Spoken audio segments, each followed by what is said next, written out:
के लिए बैठे तो आपस में, उसका नाम था रोचना, जो पौत्री थी ना उसका नाम था रोचना, जो रुक्मी की पौत्री।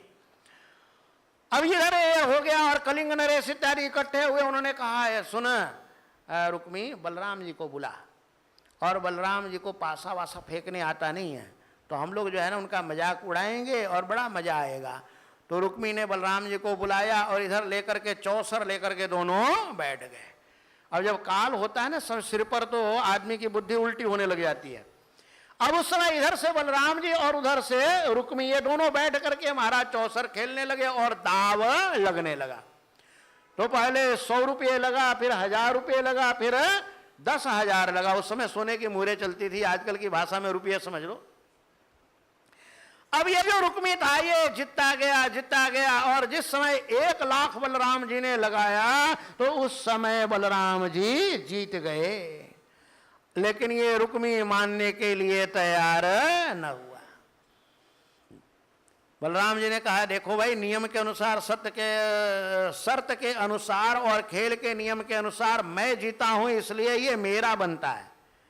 और आकाशवाणी ने भी कहा कि जीत बलराम जी की हुई है, इसलिए उनके ही अंश में ये जाना चाहिए। लेकिन वहां पर जो कलिंग नरेश था वो कहने लगा नहीं नहीं ऐसी कोई बात नहीं, और दांत निकाल के ही हंसने लगा। उसने कहा रुक्मी जीत गया। बोले ठीक है, जीत जाने दो, दोबारा दाव चलो। और अब बलराम जी को गुस्सा आया और 10 करोड़ स्वर्ण मुद्राएं उन्होंने दाव पर लगा दी। ये जानते हुए कि रुक्मी बड़ा ठग है, बड़ा छली है, बड़ा छद्मी है, लेकिन फिर भी बलराम जी ने 10 करोड़ मुहरे लगा दी एक बार, और फिर पासे फेंके जाने लगे। लेकिन अब उल्टा पड़ गया दाव। रुक्मी फिर दोबारा हार गया, और हारते ही बस बलराम जी ने कहा भाई मैं जीत गया, अब ये मेरा अंश है। लेकिन रुक्मी नाना प्रकार से कहने लगा कि नहीं मैं जीता। कलिंग नरेश वहां पर कहे नहीं रुक्मी की जीत है। अब बलराम जी को गुस्सा आया। बलराम जी तो है ना बड़े खतरनाक है। उन्होंने महाराज कहा तुमने जीता है, तुम पहले भी झूठ बोले और अभी भी झूठ बोल रहे हो। बस उसी समय गुस्सा आया और बलराम जी ने जो है उसको एक मुक्का मारा, और एक मुक्का मारते ही महाराज उसका कल्याण उन्होंने कर दिया।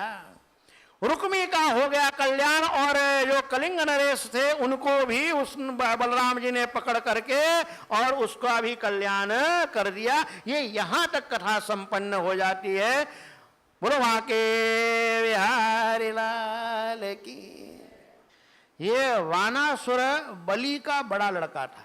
बलि के 100 लड़के थे, उसमें से सबसे बड़ा जो है ये वानासुर था। और वानासुर इतना बड़ा भक्त हुआ भगवान शंकर का कि उनको तांडव करके रिझा लिया। और रिझाने के बाद भगवान शंकर ने उसे वरदान दिया बेटा जा तेरे 1000 हाथ हो जाए, और तो 1000 हाथों से बिल्कुल सब समर्थ होंगे, सब बलवान होंगे, और 1000 अस्त्र शस्त्र तू चला सकता है, और 1000 बाजे बजा सकता है। हाँ अब सोच लो कैसे बजाता होगा ये।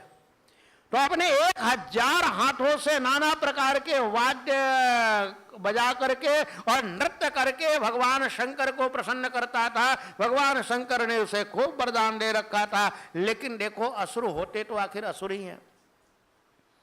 भगवान शंकर ने कहा भाई तेरे को क्या वरदान चाहिए? बोले आप मेरी चौकीदारी करो।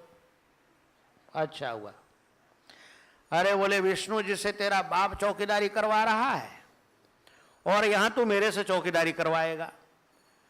भगवान शंकर ने कहा कोई बात नहीं। बोले महाराज हमारी रक्षा आप करते रहो। बोले तेरी रक्षा तो स्वतः होनी है, लेकिन बेटा अहंकार मत करना।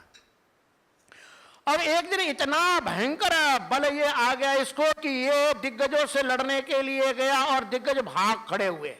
दिग्गज बड़े बड़े हाथी, और इंद्र वरुण कुबेर इनकी तो कोई कीमत नहीं। इसका नाम लेते ही इसके सामने से बिल्कुल भाग गए। ये अपने सोनितपुर में रह करके बड़ा साम्राज्य भोगने लगा, लेकिन इसको अहंकार ये आ गया कि मेरे से युद्ध करने वाला दुनिया में कोई नहीं। तब एक दिन भगवान शंकर के पास गया। बोले महाराज आपने 1000 हाथे तो दे दी, अब इन हाथों में खुजली होती रहती है। हाँ, ये ऐसे भी लोग होते हैं महाराज, शांति से नहीं बैठ सकते हैं। कई लोगों के तो जो है कान में खुजली होती रहती है, जीभ में खुजली होती रहती है, हाथ में खुजली होती रहती है। कान में खुजली ये होती रहती है कि यदि उनको कह दो 2 मिनट बैठ करके भगवान का ध्यान करो तो निंदा स्तुति सुनेंगे। जीभ में जिनकी खुजली होती है वो बैठे बैठे दूसरे की निंदा करेंगे।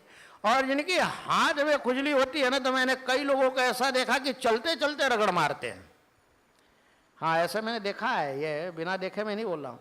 कई लोगों की आदत होती है महाराज कि वो शांति से रह नहीं सकते हैं जब तक मोहल्ले में कोई ना कोई खुरापात न कर दे। चलते चलते जाए, इधर मार देंगे, इधर मार देंगे, कुछ ना कुछ कर देंगे ऐसा काम कि जिससे बवाल उत्पन्न हो जाए। अब ये वानासुर को इतना बल हो गया, इतना भयंकर अहंकार हो गया, जाकर के कहने लगा महाराज आपने ये 1000 बाहें हमको दे दी और कोई लड़ने वाला मेरे से दुनिया में नहीं है, ये बाहें तो हमारे लिए भार स्वरूप हो गई। भगवान शंकर ने कहा दुष्ट कहीं का, दुर्जन को अमृत पिलाना भी बेकार है, क्योंकि वह बाद में जहर ही बना देता है। सांप को अमृत भी पिलाओ तो जाकर के क्या बनेगा, जहर ही बनेगा। इसलिए अमृत देते समय भी ध्यान रखना पड़ता है कि किसको पिलाना है ये। तब भगवान शंकर ने उसको एक झंडा दिया और कहा आपने जाकर के महल पर लगा ले, और जिस दिन ये झंडा झुक जाएगा, गिर जाएगा, उस दिन समझना तेरे से युद्ध करने वाला आ गया, तेरा बाप आ गया, समझ ले। अब ये जाकर के और झंडा लगा करके और इंतजार करता रहा। इसकी बेटी थी उषा, और उषा को इसने अपने अंतःग्रह में रखा हुआ था बड़े बड़े रक्षकों के द्वारा कि देखो हमारी बेटी बिल्कुल कुंवारी रहनी चाहिए, सुरक्षित रहनी चाहिए, और समय आने पर इसका मैं बड़े धूमधाम से ब्याह करूंगा। लेकिन भगवान की तो जो मर्जी होती है। एक रात उषा ने स्वप्न देखा, और अनिरुद्ध जी उनको पसंद आ गए।